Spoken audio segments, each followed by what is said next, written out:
मंगल मूर्ति सद्गुरु मिलवे सर्वाधार। मंगलमय मंगल करन हुइनो बारंबार। धन्य धन्य सद्गुरु सुखद महिमा कही न जाए। जो कछु कहूँ तुम्हारी कृपा मोते कछु न बसाए।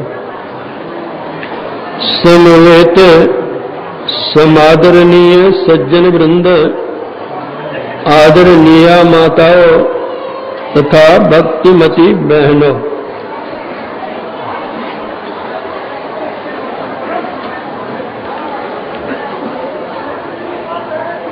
जयंती शब्द का प्रचलित अर्थ किसी के जन्मदिन पर मनाया जाने वाला उत्सव होता है। जयंती शब्द के अनेक अर्थ हैं। जयंती शब्द स्त्रीलिंग है। इसका पुल्लिंग है जयंत, जिसका अर्थ होता है विजय। पूर्व काल में एक राजा दूसरे राजा के साथ युद्ध करते थे। विजयी राजा उस उल्लास में जो उत्सव मनाते थे, उसको भी जयंती की संज्ञा दी जाती थी। फिर हम संत, भगवंत और भगवती आदि की भी जयंती मनाते हैं।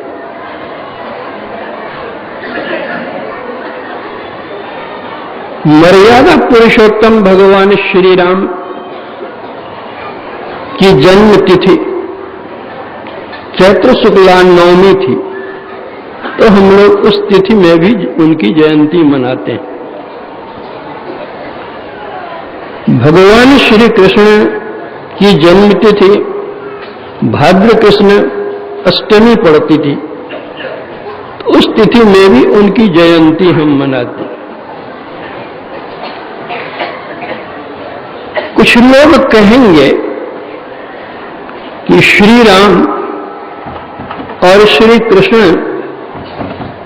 ये दोनों भगवान तो थे ही, राजा भी थे, और राजा होने के नाते भगवान श्री राम ने राजा रावण से युद्ध कर उसे पराजित किया।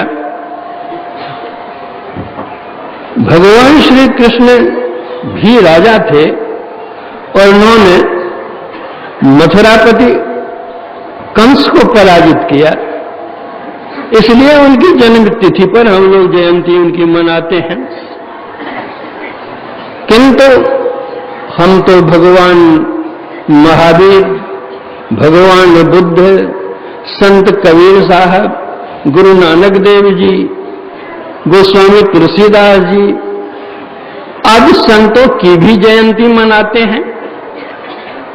तो इन महापुरुषों ने किसके साथ युद्ध किया? संत के तो कोई शत्रु होते नहीं, फिर युद्ध किनके साथ और विजय कैसी? और विजय नहीं तो फिर जयंती कैसी?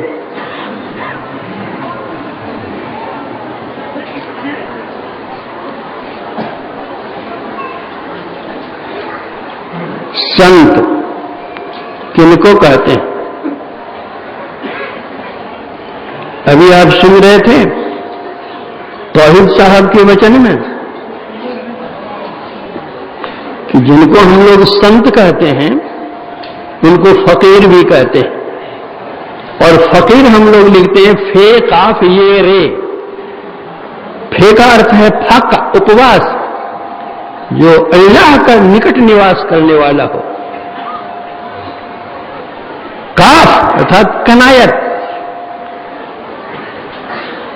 शेख सादी ने लिखा है, कनायत तमंगर कुंडद मरदरा, खबर कुन हरीसों जहां गरदरा।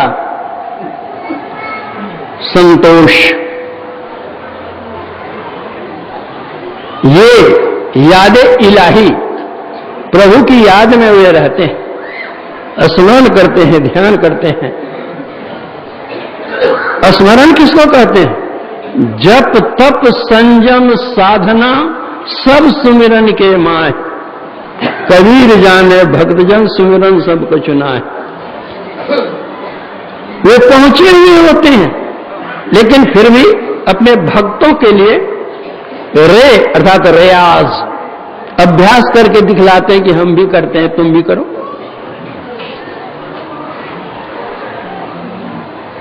संत कहते हैं जो ब्रह्म को प्राप्त किए हुए होते हैं, परम प्रभु परमात्मा का साक्षात्कार जिन्होंने कर लिया है, वे संत कहलाते हैं।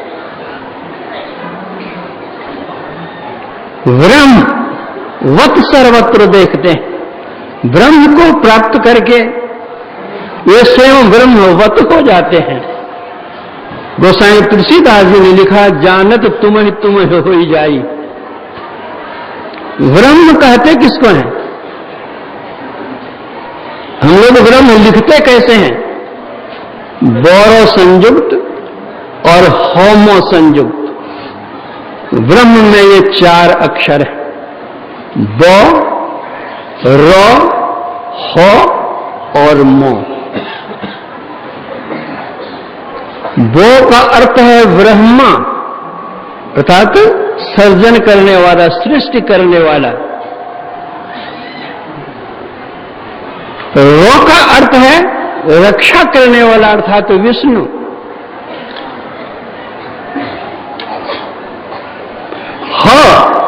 हो का अर्थ है हर, हरण करने वाला शंकर।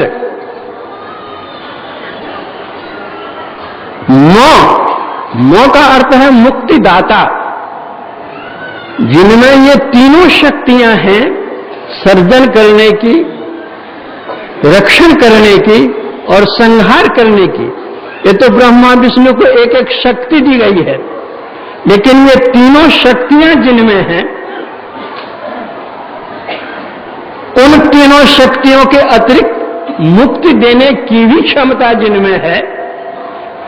ब्रह्मा विष्णु महेश में मुक्ति देने की क्षमता नहीं है, लेकिन परम प्रभु परमात्मा में इन तीनों शक्तियों के साथ मुक्ति देने की भी क्षमता है, इसलिए वे ब्रह्म कहलाते हैं। उस ब्रह्म को जो कोई प्राप्त किए हुए होते हैं, वे संत कहलाते हैं। जिनको हम लोग संत कहते हैं या फकीर कहते हैं, उन्हीं को सेंट भी कहा जाता है। सेंट शब्द का अर्थ संत होता है और सेंट का अर्थ सुगंध भी होता है।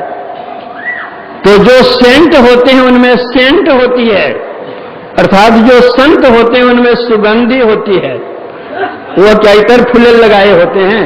नहीं, पंच पापों का वे परित्याग किए हुए होते हैं, इसकी सुगंधी होती है। हम लोगों में तो 5 पापों की दुर्गंधी निकलती रहती है, हम लोग संत कैसे हो सकते हैं?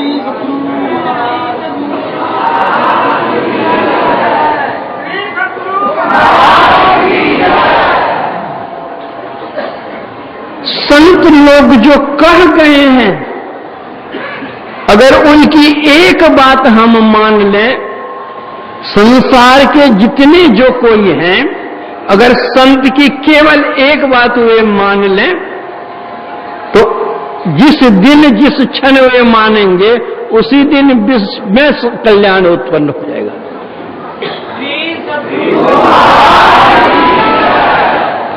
कुरान शरीफ में लिखा है, अल्लाह सर्वव्यापक है, उत्तर दक्षिण पूर्व पश्चिम सब उसके हैं, सब उस ओर वे देखते हैं। संतों का ज्ञान, आपका वेद उपनिषद संतों की वाणियां क्या कहती है? ईश्वर सर्वव्यापक। अतोहित शब्द का अर्थ ही होता है एक ईश्वर। एक ईश्वर में विश्वास करने के लिए बतलाया जाता है। अगर एक ईश्वर को कोई जान लेता है और यह आस्था रखता है कि ईश्वर सर्वत्र है, तो क्या वो कोई पाप कर सकता है? पाप जो कोई करता है वो तो छिप करके करता है, जो कोई देखे नहीं, कोई जाने नहीं। लेकिन जब उसके अंदर में यह विश्वास हो जाए कि ईश्वर सर्वव्यापक है, सब देखता है, तो क्या वो पाप करेगा? कभी नहीं कर सकता। संत लोग कहते हैं झूठ नहीं बोलो, चोरी नहीं करो, नशीली किसी चीज का सेवन नहीं करो, हिंसा नहीं करो, व्यभिचार नहीं करो। इन 5 पापों की मनाही संत लोग बतलाते हैं। एक को छोड़ करके आप देख लीजिए, तो एक झूठ को छोड़ दीजिए, संसार में सबसे सबको मेल हो जाएगा।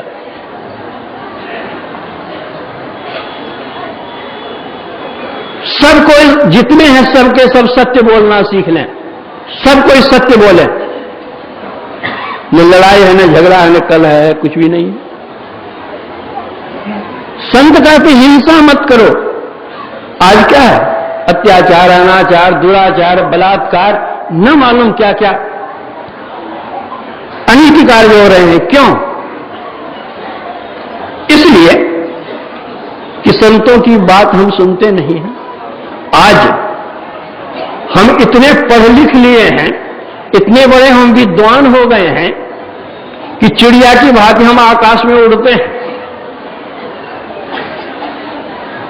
मछली की भांति हम जल के भीतर और ऊपर भी चलते हैं। लेकिन मानवीय ज्ञान, व्यवहार जो होना चाहिए पृथ्वी पर चलने ka, वह ज्ञान हमको नहीं है। किस तरह हम पृथ्वी पर चलें? हम देखते हैं गाय भैंस हम पालते हैं, और गाय भैंस जंगल में भी रहती है। जंगल में बाघ और सिंह भी रहते हैं। आप देखेंगे गाय के सामने अगर एक नाद भर करके मांस रख दिया जाए, घास नहीं दिया जाए, वह गाय भूखी मर जाएगी, लेकिन मांस कभी नहीं खाएगी।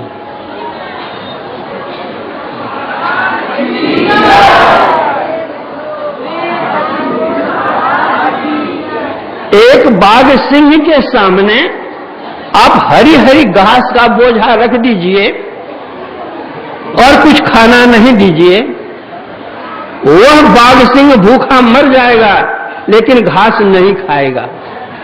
जो जंगल में रहने वाला जानवर है वह जानता है कि क्या हमको खाना चाहिए और क्या नहीं खाना चाहिए। भूखे मर जाएगा लेकिन खाएगा नहीं। लेकिन हम अपने को विद्वान, ज्ञानवान, विज्ञान से भरे हुए सब कुछ जानते हैं, लेकिन हम यह नहीं जानते कि क्या हमको खाना चाहिए और क्या नहीं खाना चाहिए।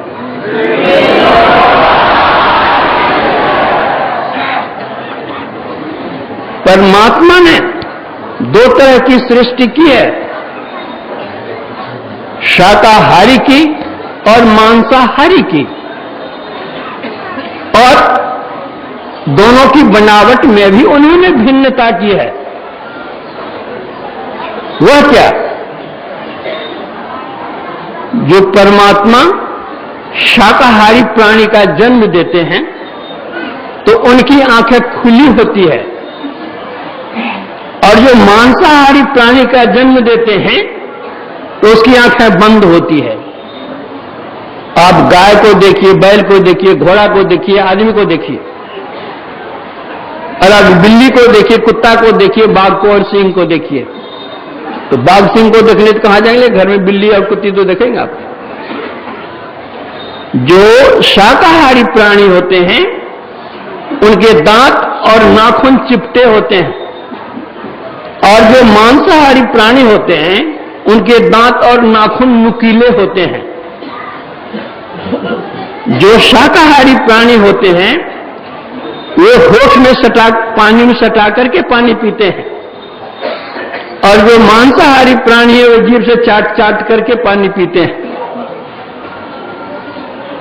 जो शाकाहारी प्राणी है उसके शरीर की लंबाई से चौगुनी उसकी आंत लंबी होती है, और जो मांसाहारी प्राणी उसके शरीर की लंबाई के बराबर उसकी आंत होती है।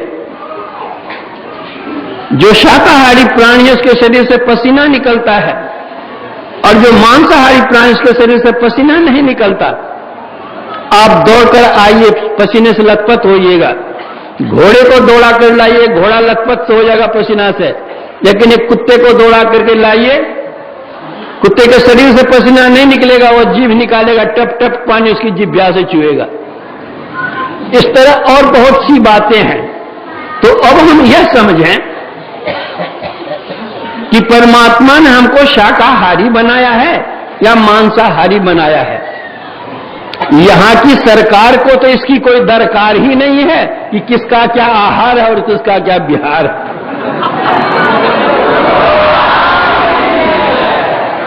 लेकिन जिस सरकार के दरबार का यह नियम है, उनके नियम का जो उल्लंघन हम करेंगे उस दरबार में हम सजाबार होंगे, कोई बचाने वाला नहीं होगा।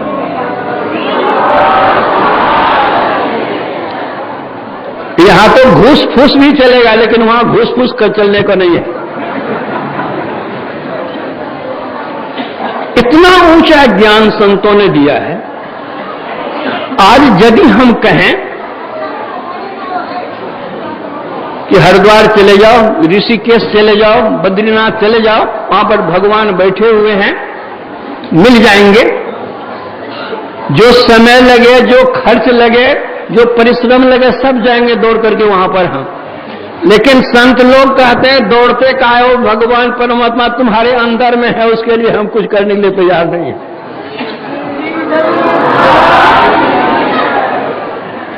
गुरु नानक देव जी महाराज फरमाते हैं, काहे रे बन खोजन जाई, सर्व निवासी सदा अलेपा तो ही संग समाई। संत कबीर साहब कहते, कस्तूरी कुंडल बसे मृग ढूंढे बन माय, ऐसे घट में पीव है दुनिया जाने नाय। समझे तो घर में रहे पर्दा पलक लगाए, तेरा साहब तुझ में अनत कहूं मत जाए।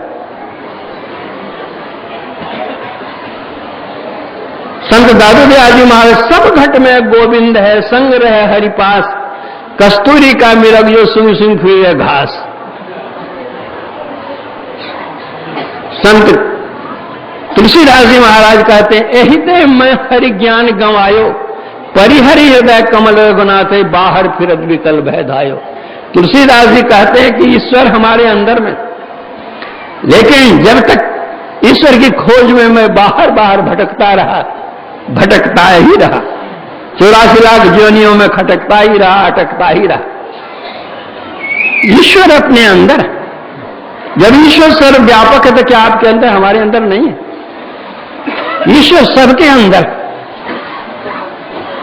कितना सरल सीधा ज्ञान संतों ने सबके लिए दिया है। बाहर संसार में जाने के लिए अनेक मार्ग हैं, लेकिन ईश्वर के पास जाने के अनेक मार्ग नहीं, एक ही मार्ग है।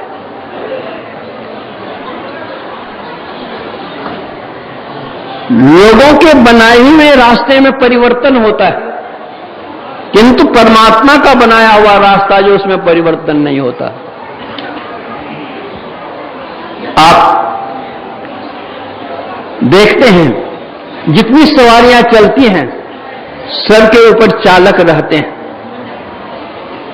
लेकिन आज ट्रेन दुर्घटना तो कल प्लेन दुर्घटना, तो बस दुर्घटना, कार दुर्घटना। सवार है चला रहा है, फिर दुर्घटना क्यों? लेकिन वह चालक कैसा है? पृथ्वी चलती है जो उसका रास्ता है, चल रहा है, जब से बनी है पृथ्वी, पृथ्वी चल रही है, कभी कोई दुर्घटना नहीं हुई है। सूर्य चंद्र तारे असंख्य हैं, असंख्य तारे अपने अपने रास्ते पर सब चल रहे हैं, तारे से तारे में कभी टकराव नहीं है, कभी दुर्घटना नहीं है, वह चालक कैसा है? वह चालक हमारे जैसे बालक नहीं है।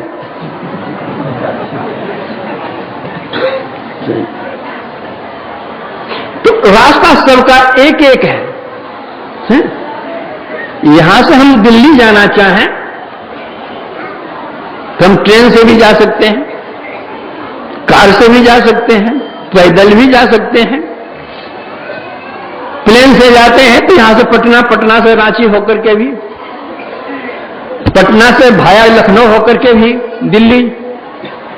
लेकिन परमात्मा का बनाया हुआ रास्ता एक है और वह सबके लिए एक है। वह हिंदू हो, मुसलमान हो, जैन हो, बौद्ध हो, सिख हो, ईसाई हो, यहूदी हो, जो कुछ भी हो, मानव मात्र के लिए, प्राणी मात्र के लिए रास्ता एक। आप कहेंगे कि संतों ने किस पर विजय प्राप्त की थी जो आप संत के लिए कह रहे हैं और उनकी जयंती मना रहे हैं? संतों ने माया पर विजय प्राप्त की। माया की सेना के साथ युद्ध करना पड़ता है। जब तक कोई साधक अवस्था में रहते हैं, श्रवण, अध्ययन, मनन, निधिध्यासन, तब तक उनकी संज्ञा होती है साधु की।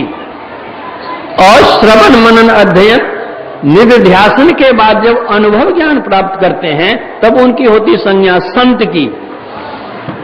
साधु में और संत में यही अंतर है। जब तक साधना में लगे हुए हैं, साधना की परिपूर्णता नहीं हुए हुए साधु कहलाते हैं। और जो साधना में निष्णात हो जाते हैं, अनुभव ज्ञान प्राप्त कर लेते हैं, तब वे संत कहलाते हैं। ऐसे संतों की जो वाणियां हैं, जे पहुंचे ते कह गए तिनकी एक ही बात, सवे सयाने एक मत तिनकी एक ही जात। तो वे युद्ध करते हैं किनके साथ? मन के साथ युद्ध करते हैं साधक। आप जानते हैं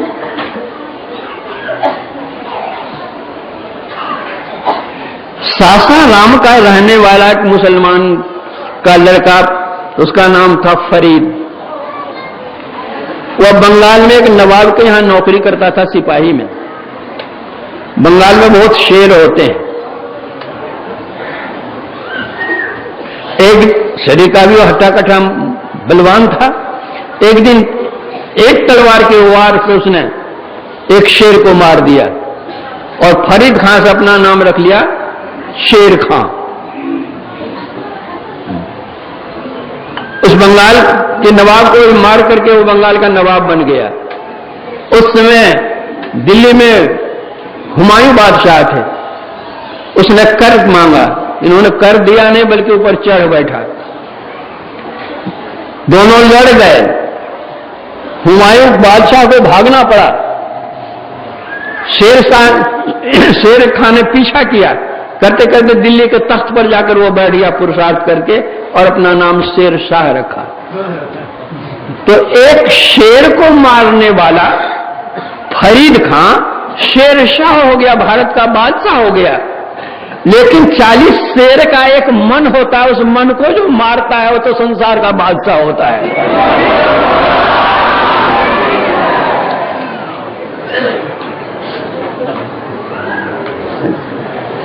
तो संतों ने अपने मन को मारा था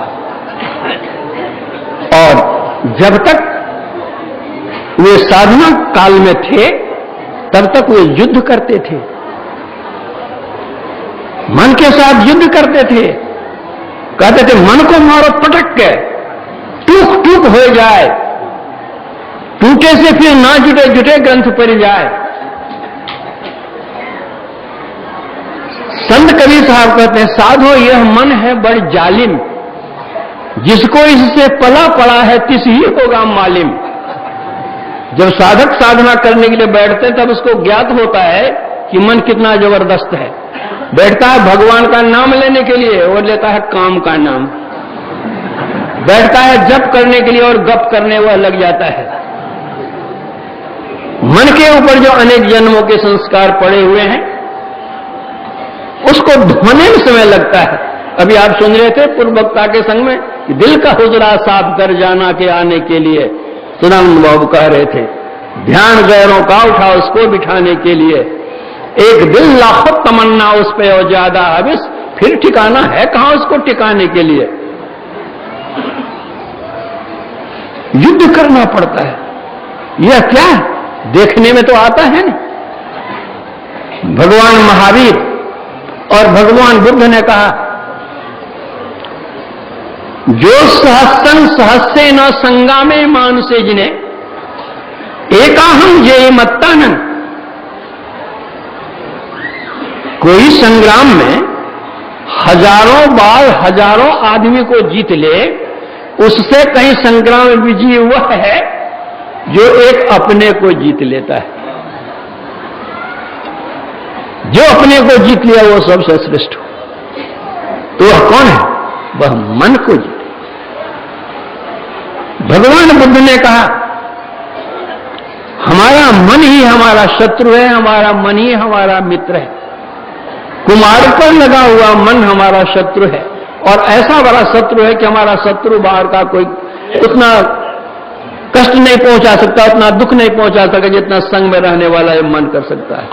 अगर सुमार्ग पर लगा हुआ हमारा मन है तो हमारा मन मित्र है, और वो इतनी हमारी भलाई कर सकता है जितनी भलाई हमारे माता पिता कुंड परिवार कोई नहीं कर सकते। इसलिए गीता में भगवान ने कहा, आत्मा ही आत्मा का शत्रु है, आत्मा ही आत्मा का मित्र है। हम स्वयं अपने शत्रु स्वयं मित्र हैं।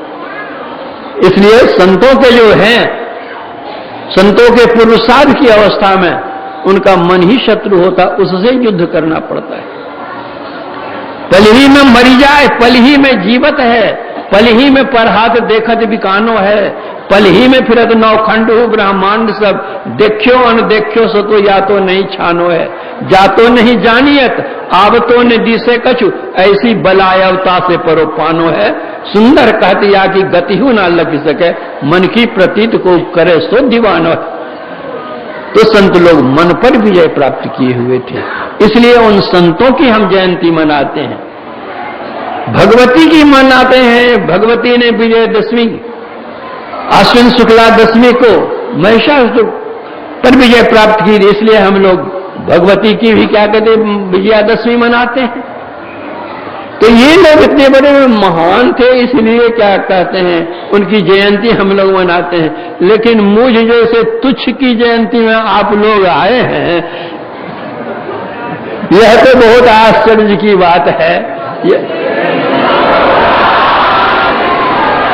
मैं तो कुछ भी नहीं हूं, फिर भी आप लोगों ने जो आने का कष्ट किया है, दर्शन देने का कष्ट किया है, मैं तो आप लोगों की श्रद्धा, आप लोगों की भक्ति का आभारी हूं, और मैं आप लोगों के प्रति अपना आभार प्रकट करता हूं और बहुत बहुत धन्यवाद देता हूं, और आप लोगों की शुभकामना करता हूं। शुभोन्नतियों के लिए मैं परम गुरु परमात्मा से प्रार्थना करता हूं। इतना कह करके मैं अपने प्रवचन में विराम देता हूं।